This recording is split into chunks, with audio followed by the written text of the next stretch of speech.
Hello' everyone আশা কৰোঁ আপোনালোক ভালে আছে। দুদিন ভিডিঅ' দিয়া নাছিলোঁ, একচুৱেলি সিহঁতৰ পৰীক্ষা চলি আছে আৰু আজি হ'ল পৰীক্ষাৰ লাষ্ট ডে।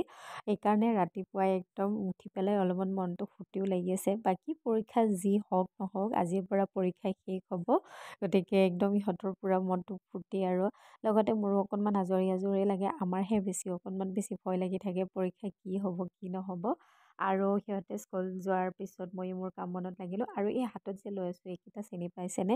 এইকেইটা আমি যে কাপোৰত দি থওঁ কফৰ, সেইকেইটাৰ যে এটা বিশেষ গুণাগুণ আছে সেইটো মই আগতে জনা নাছিলোঁ। কিন্তু গডৰেজত ৰাখি থৈ দিওঁ ভিতৰত কাপোৰবিলাক ধুনীয়াকৈ গোন্ধ ওলাবৰ কাৰণে।